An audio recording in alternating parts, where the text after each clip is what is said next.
नमस्कार, स्वागत है आप सभी का। जूनियर असिस्टेंट 2019 की परीक्षा नवंबर में संभावित है।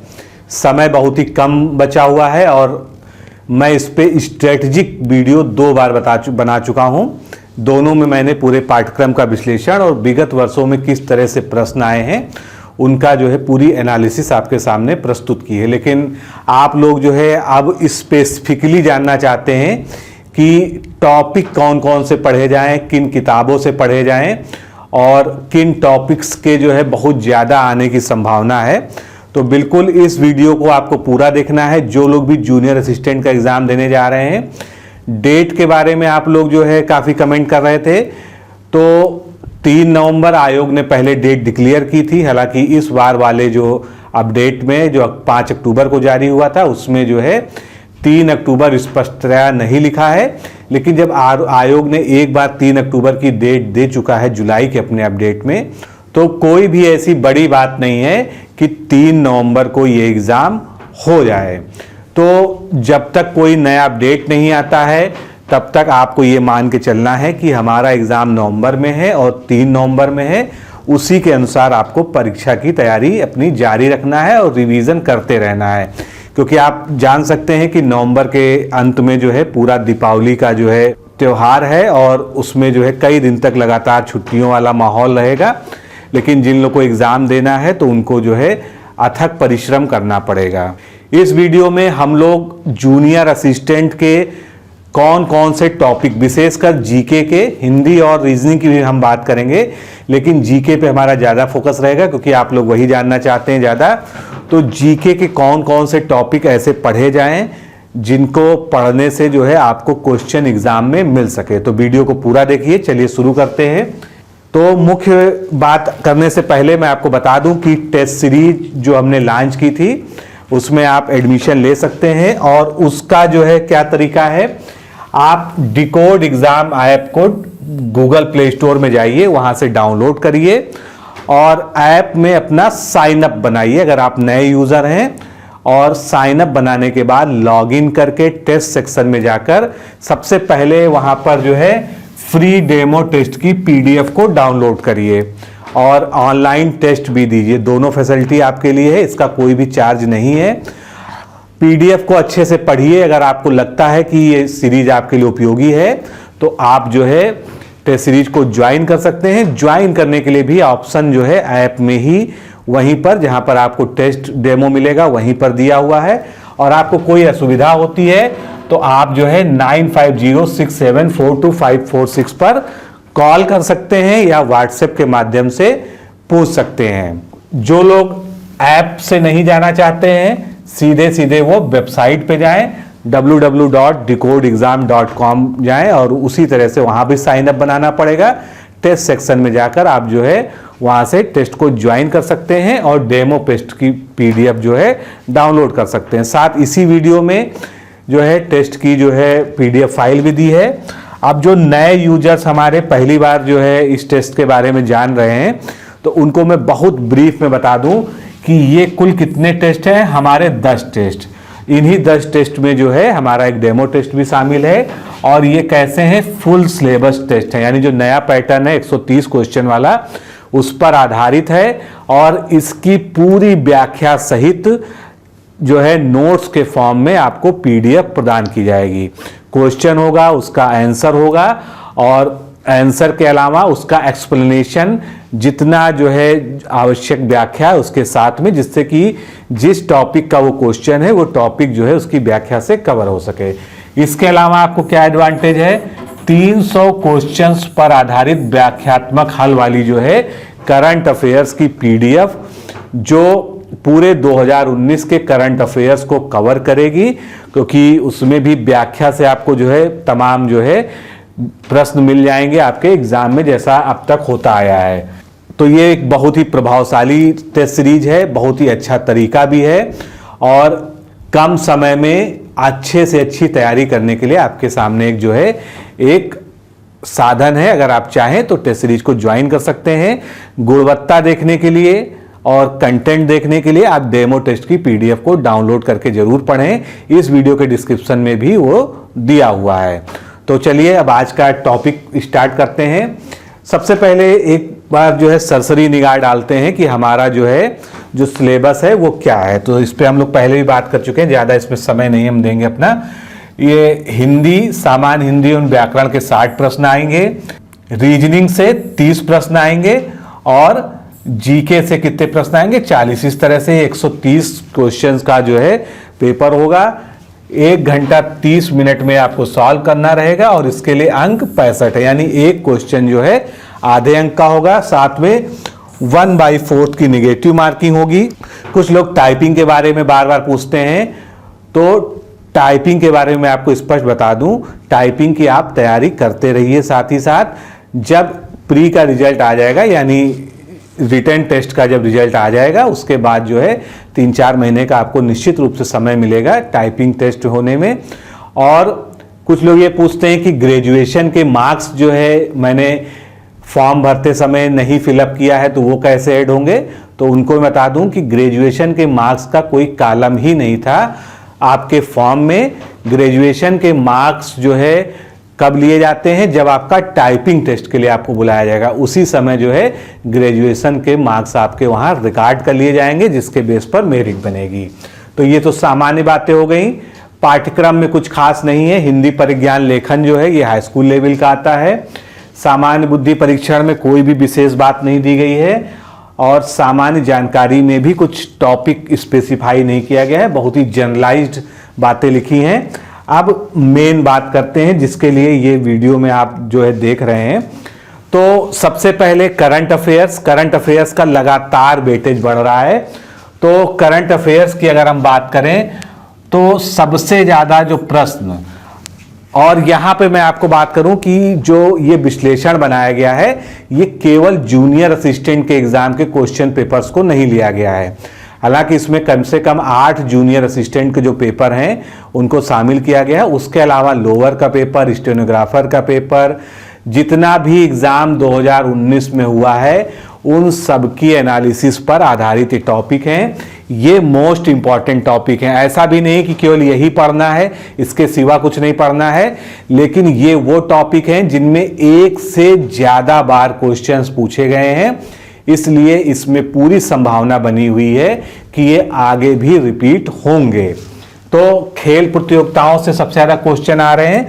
और अगर हम खेल में बात करें तो कोई ऐसा पेपर नहीं है जिसमें क्रिकेट से क्वेश्चन ना आ रहा हो। तो 2019 में जितनी भी क्रिकेट प्रतियोगिताएं हुई हैं उनसे क्वेश्चन जरूर आ रहा है और रीसेंट के जो है एग्जाम का ज्यादा आ रहा है। उसके बाद राष्ट्रीय अंतर्राष्ट्रीय समझौते, हालांकि जो है इस तरह के क्वेश्चन जो है UPSSC के छोटे एग्जाम्स में एक्सपेक्ट नहीं किए जाते हैं, लेकिन फिर भी वर्ल्ड बैंक से क्या समझौता हुआ या किस देश से कौन सी संधि हुई, उसमें कितने रुपए इन्वॉल्व हैं, किसके संदर्भ में वो संधि है, राष्ट्रीय अंतर्राष्ट्रीय व्यापारिक है, सांस्कृतिक है, सामरिक है। तो ये सभी जो है समझौते और संधियां जो राष्ट्रीय अंतर्राष्ट्रीय स्तर पर देशों के बीच में होती है उसके बारे में। फिर जो भी नए मोबाइल ऐप हो रहे हैं, ज़्यादातर जो है मोबाइल ऐप भारत सरकार या उत्तर प्रदेश सरकार द्वारा लॉन्च किया जा रहा है। तो अगर उत्तर प्रदेश के संदर्भ में आएगा या उसके, और कोई भी वेबसाइट और पोर्टल, क्योंकि वेबसाइट और पोर्टल जो है ज़्यादातर जो है किसी न किसी नई योजना से संबंधित होते हैं, तो ये पूछा जा रहा है। फिर प्रमुख राष्ट्रीय अंतर्राष्ट्रीय दिवस के बारे में भी क्वेश्चन लगातार आ रहे हैं कि उसकी थीम क्या है, कब मनाया जाता है। तो बहुत ज़्यादा पीछे जाने की जरूरत नहीं है, जनवरी से लेके और आप अब तक का पढ़ लीजिए, उतना सफिशियंट है। उत्पादन, उत्पादक रैंकिंग और भंडारण का डाटा, ये मैंने पूरा का पूरा आपको पढ़ाया है। जो नए हों, जिन्होंने नहीं देखा है, वीडियो को सर्च कर लीजिए। बागवानी फसलों का, खाद्यान्न का, खनिज का, सभी का उत्पादन, भंडारण, सारे राज्यों के क्रम, जितना भी लेटेस्ट डाटा है फसलों का, सब मैंने उसमें बताया है। और इससे जो है UPSSC में निश्चित तौर पे क्वेश्चन पूछे आ जा रहे हैं। अभी आपने लोअर का एग्जाम भी देखा है, उसमें भी पूछा गया था। फिर राष्ट्रीय एवं उत्तर प्रदेश की योजनाएं, बहुत ही इंपॉर्टेंट टॉपिक है। जितनी भी नई योजनाएं लॉन्च की जा रही हैं या पुरानी योजनाएं हैं लेकिन वो फ्लैगशिप हैं, जैसे फ्लैगशिप का मतलब बेटी बचाओ बेटी पढ़ाओ, उज्ज्वला योजना, तो ये ऐसी योजनाएं हैं कि इनको करंट से जरूरी नहीं कि जोड़ के देखा जाए, इनके संबंध में कोई भी क्वेश्चन किसी भी तरह से पूछा जा सकता है। नियुक्तियां, विशेषकर राज्यों के राज्यपाल, जितनी भी राष्ट्रीय संस्थाएं हैं भारत की, खासकर जैसे रॉ है, इंटेलिजेंस ब्यूरो है, सीबीआई है, इनके निदेशक नए बनते हैं, या वायुसेना प्रमुख कौन बना, तो तीनों सेनाओं के जो है और राज्यों में राज्यपाल अभी रिसेंटली जो है 2 महीने में काफ़ी बदलाव हुआ है। इसके अलावा अन्य देशों के राष्ट्रपति और प्रधानमंत्री जहाँ जो है चुनाव हुआ है या किसी भी वजह से वहाँ पर बदले गए हैं, तो ये सभी जो है इसमें पूछे जा रहे हैं। पुरस्कार व सम्मान, तो मोदी जी को कौन सा पुरस्कार मिला, इसके अलावा अभी अभी नोबेल प्राइज जो है अनाउंस हुआ है, नोबेल से जरूर कोई क्वेश्चन आ सकता है, पूरी संभावना है, तो पुरस्कार और सम्मान भी आपको अच्छे से पढ़ना होगा। चर्चित व्यक्तित्व चाहे वो किसी भी स्तर पर रहो, अगर उनका निधन हुआ है, कोई प्रसिद्ध व्यक्ति हैं या किसी भी वजह से उनको कोई सम्मान मिला है, कोई उपहार मिला है, कोई जो है प्रतिष्ठित काम उन्होंने किया है, तो उससे संबंधित जो है। उसके अलावा प्रमुख सम्मेलन और बैठकें, जितनी भी राष्ट्रीय सम्मेलन होते हैं वो किस शहर में हो रहे हैं, तिथि उसमें इंपॉर्टेंट नहीं है, लेकिन किस शहर में हो रहे हैं ये जरूर आपको पता होना चाहिए। मिसाइल कौन सी जो है लॉन्च की गई है इंडिया में रिसेंटली, या कौन सा उपग्रह छोड़ा गया है अंतरिक्ष तकनीकी के अंतर्गत, ये सब जो है पूछा जा रहा है। फिर विभिन्न योजनाओं, परियोजनाओं, ब्रांड्स के जो ब्रांड एम्बेसडर हैं उनके बारे में क्वेश्चन, तो ये और सबसे आखिरी में सूचकांक और रिपोर्ट। तो करंट अफेयर्स में ये आपके फोकस एरिया हैं जो आपको बिल्कुल भी मिस नहीं करने हैं। इसके अलावा जो आप पढ़ते हैं रेगुलरली वो पढ़ेंगे, लेकिन ये जरूर पढ़ेंगे क्योंकि इनसे जो है क्वेश्चंस की जो है संभावना सबसे ज़्यादा है। उसके बाद अगला ट्रेंड अगर आपने देखा होगा, क्वेश्चंस के एनालिसिस की होगी, अगर लोअर के ही पेपर की बात करें अभी जो हुआ है 4 सेटों में, तो उत्तर प्रदेश स्पेशल से क्वेश्चंस की संख्या लगातार बढ़ रही है। पहले 2 या 3 आते थे, अब जो है 5 से 6 क्वेश्चन तक जो है यूपी स्पेशल से पूछा जा रहा है, जिसमें उत्तर प्रदेश के प्रमुख मेले, उत्सव और महोत्सव हो गया। फिर उत्तर प्रदेश के प्रमुख संस्थान, जितने भी औद्योगिक संस्थान है या जो है शोध संस्थान है, सांस्कृतिक संस्थान है किसी भी तरह के, वो सारे संस्थान उत्तर प्रदेश के पुराने नाम पे जो है कि मतलब उत्तर प्रदेश का कब क्या नाम रहा, कब इसको संयुक्त प्रांत कहते थे, कब इसको जो है अवध कहते थे, और उस समय जो है तत्कालीन गवर्नर कौन थे, तो मतलब कुल मिला के उत्तर प्रदेश की हिस्ट्री को एक बार जो है जरूर पढ़ लें, खासकर जो है ब्रिटिश काल के दौरान वाली।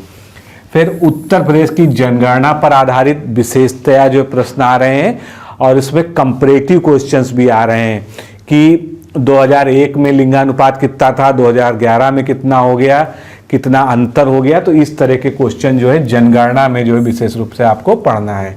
फिर अगला प्रमुख धार्मिक स्थल और सांस्कृतिक स्थल, ये तो इस तरह से पूछा गया अभी लोअर के एग्जाम में कि ऐसे धार्मिक स्थल पूछ लिए गए, ऐसी मज़ारें, ऐसे मंदिर जो उसी जिले का भी व्यक्ति शायद ना जानता हो या इतना ज़्यादा प्रसिद्ध ना रहा हो, तो बाहर का जो है व्यक्ति इसको कैसे जानेगा, क्योंकि प्रायः जो है जो स्थानीय स्थल होते हैं भले वो अपने ज़िले में मशहूर हों, लेकिन अगर वो यूपी लेवल पे यानी प्रदेश स्तर के लोग वहाँ नहीं आते हैं, इतना ज़्यादा फेमस स्थल नहीं है, तो वो बुक्स में भी उनका विवरण नहीं मिलता है। तो जो जिस ज़िले में है अपने ज़िले का तो जानता होगा लेकिन दूसरे ज़िले का नहीं, तो उसमें मज़ार, दरगाह, मंदिर, कई सारे किले इस तरह से पूछ लिए गए। तो अब आपको थोड़ा खंगालना पड़ेगा इसको, जितने भी उत्तर के धार्मिक पर्यटन स्थल और सांस्कृतिक स्थल हैं कौन से किस जिले में स्थित हैं, इसको जरूर देख लें। प्रमुख औद्योगिक इकाइयाँ कहाँ कहाँ पर जो है क्या क्या स्थित है, चमड़े का काम कहाँ पर होता है, जरी का काम कहाँ पर होता है, चिकनकारी कहाँ पर होती है। इसके अलावा जो है जो प्रमुख औद्योगिक इकाइयाँ हैं जैसे कि जो है तेल शोधक कारखाना कहाँ पर है उत्तर प्रदेश में, तो इस तरह के क्वेश्चन अभी रिसेंटली पूछा भी गया है। उत्तर प्रदेश की जनजातियों से संबंधित क्वेश्चन, शास्त्रीय गायक और उनके घराने, तो नाम दे दिया जाता है ये उत्तर प्रदेश के किस घराने से संबंधित हैं या किस विधा से संबंधित हैं, शास्त्रीय गायिका हैं या जो है तबला वादक हैं या सितार वादक हैं, तो इस तरह से। फिर उत्तर प्रदेश की भाषा, बोली और संस्कृति पर आधारित क्वेश्चन जो है उत्तर प्रदेश की मिट्टी, लाल मिट्टी उत्तर प्रदेश में कहाँ पाई जाती है, कछारी मृदा कहाँ पाई जाती है, बांगर मृदा का क्षेत्र क्या है, इस तरह के क्वेश्चन। जनपद और उनके प्रसिद्ध उत्पाद, तो मैंने एक जनपद एक उत्पाद जो है जो वीडियो बनाया था उसमें इस पर बहुत डिटेल में चर्चा की है। अगर आपने नहीं देखा हो तो उसको देख लीजिए, उसी से ये टॉपिक पूरा कवर हो जाएगा। फिर उत्तर प्रदेश में जितने भी पक्षी विहार हैं, अभ्यारण्य हैं, ताल हैं, नदियां हैं, इनसे जो है रिलेटेड क्वेश्चन जो है। सीमावर्ती जिले एवं राज्य, इससे तो क्वेश्चन कुछ ज़्यादा ही देखने को मिल रहे हैं कि उत्तर प्रदेश का कौन सा जिला नेपाल को स्पर्श करता है, कौन सा बिहार को, कौन सा झारखंड को, मध्य प्रदेश को। तो यूपी 500 जो जीके क्वेश्चन सीरीज मैंने बनाई थी, उसका बाद में कंपाइल्ड वीडियो भी आपके लिए डाला था, आप उसको फिर से एक बार देख लीजिए, काफ़ी कुछ जो है उसमें आपको मिल जाएगा। फिर उत्तर प्रदेश के प्रसिद्ध व्यक्तित्व, चाहे उनको पुरस्कार मिला हो, चाहे निधन हुआ हो, या किसी वजह से भी चर्चा में आए हों, तो ये एक तरह से करंट से टॉपिक हो गया। अब कंप्यूटर और कंप्यूटर से संबंधित तकनीकी की बात करते हैं। 2 क्वेश्चन लगभग जो है 2 से 3 क्वेश्चन इसमें पूछा जा रहा है। जूनियर में भी कंप्यूटर के क्वेश्चन आते हैं, अगर आपने पिछले साल के क्वेश्चन देखे होंगे। तो कंप्यूटर के इतिहास और उसकी पीढ़ियाँ, यानी चौथी पीढ़ी में जो है माइक्रो प्रोसेसर यूज होता था या 5वीं में यूज होता है, फिर आविष्कार किसने किया, बाकी इस तरह के क्वेश्चन जो है। विभिन्न ऑपरेटिंग सिस्टम्स जो होते हैं, विंडोज, लाइनेक्स, इनकी विशेषताएं क्या है, कौन सा मल्टी यूज़र है, कौन सा मल्टी टास्किंग है, तो ये सभी क्वेश्चन इसके अंतर्गत। फिर सॉफ्टवेयर और हार्डवेयर का फ़र्क कि माउस क्या है, सॉफ्टवेयर है, हार्डवेयर है, प्रिंटर क्या है, प्लॉटर क्या है, इस तरह के प्रश्न। फिर प्रोग्रामिंग की लैंग्वेज के बारे में क्वेश्चन आ जाता है, पास्कल क्या है, इस तरह के क्वेश्चन जो है। सर्वर और इंटरनेट से जुड़े क्वेश्चन, सुपर कंप्यूटर, खासकर जो है करंट अफेयर से जो है। फुल फॉर्म या जिसको हम एब्रिविएशन कहते हैं, कि अगर जो है दिया हुआ है SMTP तो उसका फुल फॉर्म क्या है, इस तरह के क्वेश्चन जो है। क्रिप्टो करेंसी पे आधारित क्वेश्चन भी अभी रिसेंटली पूछा गया था। फिर यूनिट्स कन्वर्ट करने वाला कि 1 मेगाबाइट में कितने बाइट होते हैं, 1 गीगाबाइट में कितने MB होते हैं, इस तरह के क्वेश्चन। और उसके बाद जो है primary memory, secondary memory, flash memory, यानी मेमोरी पर जो है जिसमें रैम, रोम, ये सब जो है क्वेश्चंस आ जाते हैं। अब हम बात करते हैं एग्रीकल्चर की। कृषि से भी क्वेश्चन अब जो है ज़्यादा पूछे जा रहे हैं, खासकर फसलों का वर्गीकरण। तो सबसे पहले हम बात करते हैं मौसम के अनुसार फसलों का वर्गीकरण। रबी, खरीफ, जायद, उसमें एग्जाम्पल दे दिया जाता है कि ये किस मौसम की फसल है, इस तरह के क्वेश्चन। निर्यात आयात का लक्ष्य, विशेषकर उत्तर प्रदेश के संदर्भ में जो है अभी 2-3 पेपरों में पूछा गया है कि कृषि क्षेत्र में बागवानी फसलों के निर्यात का क्या लक्ष्य जो है 19-20 के लिए निर्धारित किया गया है। तो इस तरह के क्वेश्चन जो है आपको करंट अफेयर्स की बुक में मिलेंगे, क्योंकि ये करंट से रिलेटेड है। या बजट में क्या है, आर्थिक समीक्षा में क्या कहा गया है, ये वहाँ पर मिल जाएगा। फिर बागवानी फसलों के संबंध में कि चाय किस प्रकार की फसल है, अभी रिसेंटली पूछा गया था कि ये बेवरेज क्रॉप है कि नहीं है। कृषि प्रणालियाँ, यानी कृषि किस किस तरह की होती है, जैसे झूम कृषि, जिसको स्थानांतरित कृषि कहते हैं। उसके अलावा जैविक कृषि, बाकी जितने भी कृषि के टाइप होते हैं सभी के बारे में। सिंचाई की तकनीक, अभी उससे भी क्वेश्चन आया था। पर्यावरणीय कृषि यानी इको फार्मिंग, इको फार्मिंग से क्वेश्चन आया था। थोड़ा थोड़ा इन सबको आपको पढ़ना पड़ेगा अच्छे से। राज्यवार उत्पादन का क्रम एवं लक्ष्य, तो जो मैंने आपको बताया भी जो है कि जो फसलों के उत्पादन का डाटा था उसको एक बार पढ़ लीजिएगा वीडियो से, और उसकी PDF भी उसी वीडियो के लिंक में दी है। फिर पादप रोग, ये अभी हमने, मेरा लास्ट वीडियो था प्लांट डिजीजेस पे। अब पॉलिटी या राजव्यवस्था की बात करें तो पॉलिटी में ये एक स्टैटिक पोर्शन है, इसको आप लगातार पढ़ते रहते हैं। मूल अधिकारों से प्रश्न, चाहे वो अनुच्छेद पूछ ले या पूछ ले निम्न में से कौन सा जो है समता के अधिकार से संबंधित अनुच्छेद है, इस प्रकार से जो है। मौलिक कर्तव्य, 11 मौलिक कर्तव्य हैं, कब ऐड किए गए, कौन सा संशोधन उसके लिए किया गया, कौन सी समिति के सिफारिश पे किया गया, इस तरह के क्वेश्चन। पंचायती राज व्यवस्था से तो आना ही आना है, अगर पॉलिटी से क्वेश्चन आ रहा है, मोस्ट इंपॉर्टेंट है। संविधान निर्माण की प्रक्रिया, यानी संविधान सभा का गठन से लेके प्रथम अधिवेशन, फिर उसके कौन कितनी समितियां थी, कौन उसका अध्यक्ष था, कब जो है क्या अपनाया गया, ये सब सारी चीज़ें जो है इसके अंतर्गत। फिर मंत्रिमंडल से संबंधित यानी जो है केंद्रीय मंत्रिमंडल, मंत्रिपरिषद और प्रधानमंत्री से जुड़े जो है जो सामान्य फैक्ट होते हैं, कौन किसकी नियुक्ति करता है, त्यागपत्र किसको देता है, इस तरह के। भारत के राष्ट्रपति से भी संबंधित इसी तरह के जो है कि कैसे नियुक्ति होती है, पद त्याग की दशा में क्या होता है, पूरी बात जो है। नागरिकता से संबंधित प्रावधान भी अभी पूछे गए थे। फिर महत्वपूर्ण अनुच्छेद, तो इसमें आपको जो है विशेषकर जो है शुरुआत से जो है नागरिकता से लेके मौलिक अधिकार, मौलिक कर्तव्य, ये जो है इधर का शुरुआत वाला पोर्शन जो है, और नीति निर्देशक तत्व, इसके जो है अनुच्छेद पूछ लिए जाते हैं। राज्यपाल की नियुक्ति और उसकी शक्तियां क्या क्या हैं। फिर जो विभिन्न चार्टर अधिनियम थे, एक्ट थे, जैसे भारत शासन अधिनियम, भारत सरकार अधिनियम, जो भी थे जो संविधान निर्माण के पहले के थे, उनके बारे में। और उत्तर प्रदेश में विशेषकर उत्तर प्रदेश की विधानसभा और विधान परिषद के बारे में प्रश्न, सदस्य संख्या या वहाँ पर सदस्य का नाम पूछ लिया जाए, कितने एंग्लो इंडियन है, इस तरह के क्वेश्चन जो है। अब बात करते हैं इंडियन इकोनॉमी की। तो इंडियन इकोनॉमी में स्टैटिक क्वेश्चन कम आ रहे हैं, डायनेमिक यानी करंट से रिलेटेड ज़्यादा आ रहे हैं। तो पहले स्टैटिक की बात करते हैं। गरीबी मापन से संबंधित जितनी भी समितियां हैं उसको एक बार पढ़ लीजिए, और किसने किस आधार पर गरीबी का निर्धारण किया था। फिर बहुत सारी समितियां बनाई गई आयकर से संबंधित और अन्य सुझावों के लिए, तो उनको सिंपली आपको जो फैक्ट के फॉर्म पे याद रखना है। मुद्रा, जिसमें एक तो मुद्रा का वर्गीकरण, उसके अलावा विभिन्न देशों की मुद्राएं, विमुद्रीकरण और उसके प्रभाव और उसका इतिहास, पहली बार कब हुआ, दूसरी बार कब हुआ, ये सब चीजें जो है।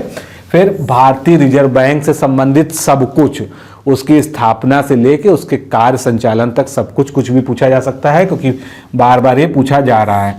फिर प्रति व्यक्ति आय की गणना कैसे होती है, वर्तमान में कितना है, जनगणना 2011 के दौरान कितना था, इस तरह के। पंचवर्षीय योजनाओं पे स्टैटिक क्वेश्चन, राष्ट्रीय आय से संबंधित। जीडीपी का अनुमान, अब ये जीडीपी का अनुमान जो है हर 3 महीने 2 महीने पे कोई ना कोई नई रेटिंग एजेंसी, चाहे वर्ल्ड बैंक हो, चाहे आईएमएफ हो या फिंच हो, बहुत सारी एजेंसियां हैं वो देती रहती हैं। तो जब भी आप जो है इसको करंट में कहीं भी मैगजीन में पढ़िए, उसको नोट करते रहिए किसने क्या अनुमान बताया है। फिर प्रमुख वैश्विक इकोनॉमिक संस्थाएं जो हैं, जैसे मैंने नाम लिया वर्ल्ड बैंक, इकोनॉमिक फोरम हो गया, जितनी भी ब्रिक्स हो गए, तो ब्रिक्स बैंक हो गया। तो ये जो संस्थाएं, इनकी स्थापना कहाँ हुई थी, मुख्यालय कहाँ पर है, कौन कौन इसके सदस्य देश हैं, कौन कब ऐड हुआ, भारत उसमें कब सदस्य बना, इस तरह के क्वेश्चंस। फिर बाकी जितना भी जो है इकोनॉमिक्स का समसामयिक यानी करंट अफेयर से रिलेटेड पोर्शन है। अब इतिहास की बात करते हैं, तो इतिहास में बहुत सारे टॉपिक हैं। इतिहास वास्ट भी होता है, ये आपके सामने लिखा है, और इसमें कोई क्रम नहीं है, क्योंकि मैं जिस हिसाब से जो है पेपर्स को पलटता गया, मुझे जो जिस सीरियल पे दिखता गया मैं उससे नोट करता रहा। तो सहायक संधि से क्वेश्चन, 1857 का विद्रोह, असहयोग आंदोलन और गांधी जी के जितने भी आंदोलन है सभी बहुत इंपॉर्टेंट हैं, क्योंकि मॉडर्न हिस्ट्री में जब क्वेश्चन आते हैं तो ज़्यादातर जो है गांधीयन आंदोलन वाले पीरियड से आते हैं। प्लासी और बक्सर, बौद्ध धर्म से संबंधित तो बहुत ज़्यादा क्वेश्चन पूछे जाते हैं।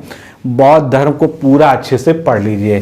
सामाजिक एवं धार्मिक आंदोलन, जिसमें ब्रह्म समाज, राजा राम मोहन राय, ये उनके बाद के समाज सुधारक जो है सभी इसमें जो है आधुनिक कालीन के। दक्षिण के जितने भी राजवंश थे, चोल, पांड्य, ये सभी इसमें आ जाएंगे। मौर्यकालीन एवं गुप्तकालीन संस्कृति, इसमें खासकर जो है मूर्तिकला, चित्रकला, और इसके अलावा मौर्यकालीन जो सांस्कृतिक स्थल हैं, धार्मिक स्थल हैं, मंदिर हैं, उनकी लोकेशन क्या है, इसके बारे में क्वेश्चन।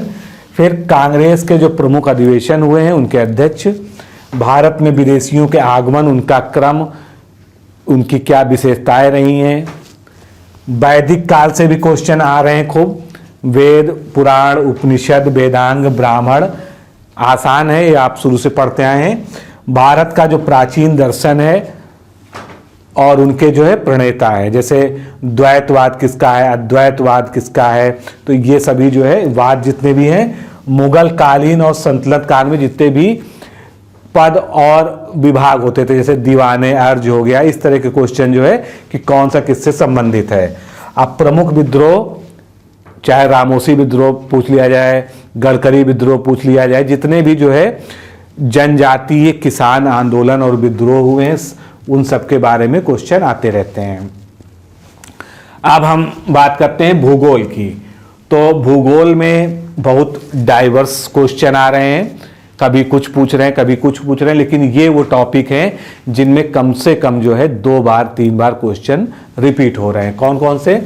संरक्षित जैवमंडल यानी बायोस्फीयर रिजर्व, जितने भी अभ्यारण्य हैं, राष्ट्रीय उद्यान नेशनल पार्क्स, इनका नाम और इनकी लोकेशन जो है बहुत इंपॉर्टेंट है।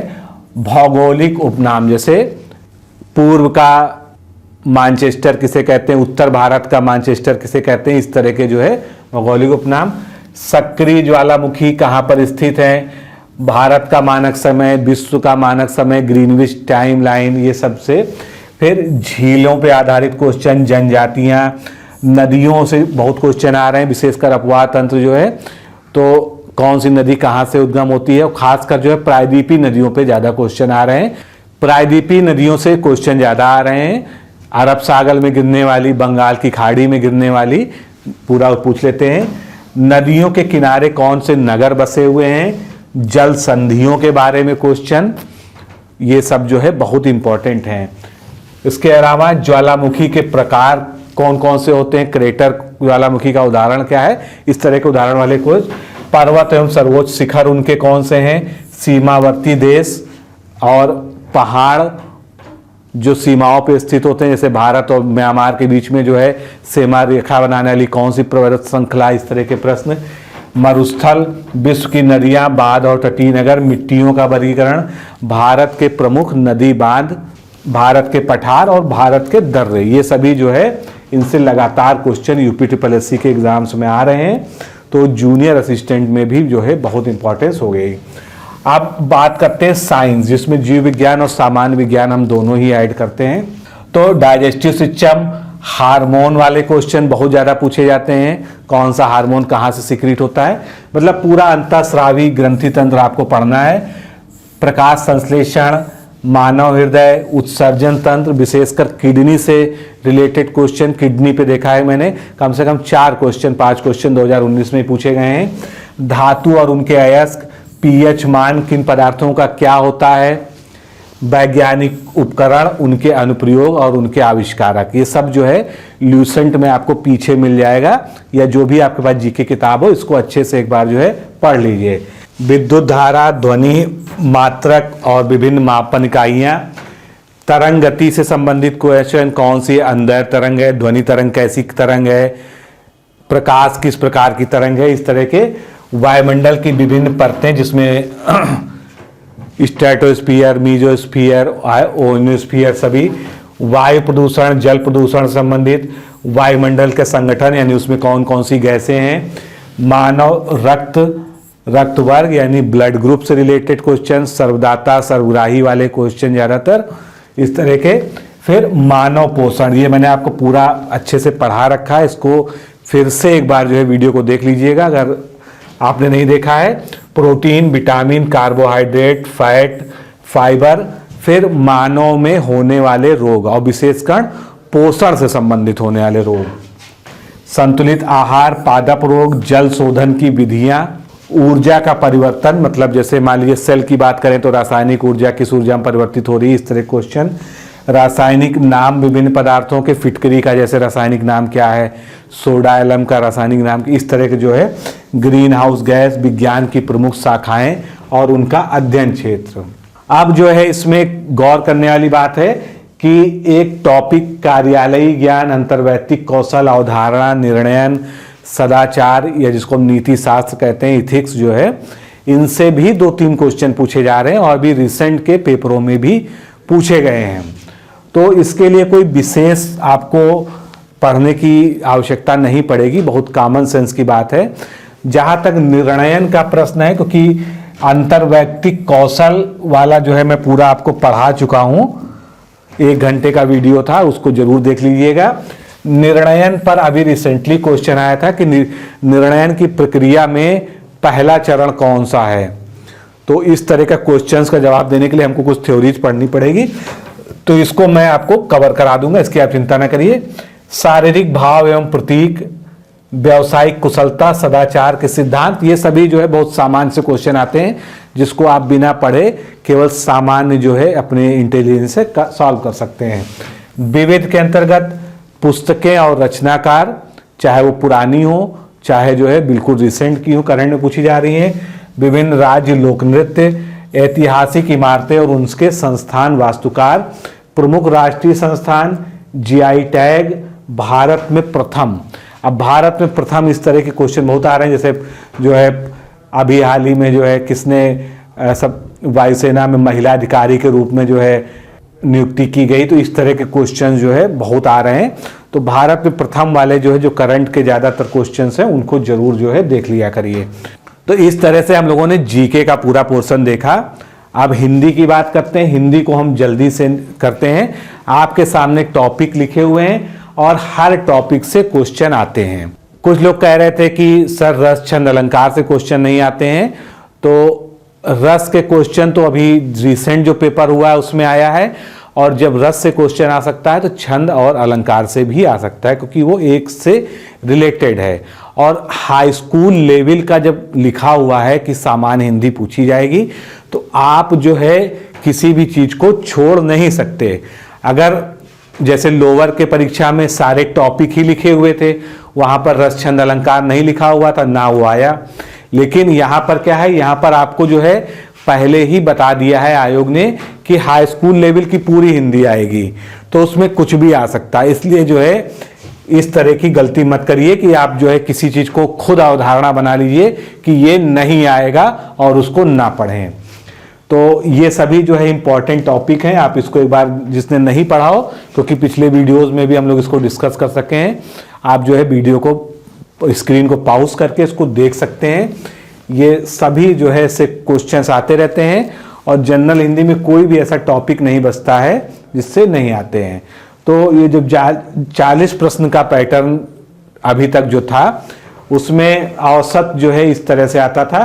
करंट अफेयर्स के 4 क्वेश्चन, जनरल साइंस टेक्नोलॉजी के 3 क्वेश्चन, इतिहास और संस्कृति से 3 क्वेश्चन, उत्तर प्रदेश से 3 क्वेश्चन, भारतीय राज्य व्यवस्था संविधान से 2, इंडियन इकोनॉमी से 1, भूगोल से 1, खेल एवं पुरस्कार से 1, कंप्यूटर से 1, विविध से 1, कार्यालयी ज्ञान एवं निर्णय से 1, और जनसंख्या नगरीकरण। तो इस तरह से ये एक ब्रेकअप था पुराने पैटर्न का। लेकिन अब जो ट्रेंड है उसके अनुसार जो है अब करंट अफेयर्स के जो है क्वेश्चन यहाँ भी हायर हैं और इससे भी ज़्यादा हो सकते हैं। यूपी पर विशेष फोकस है।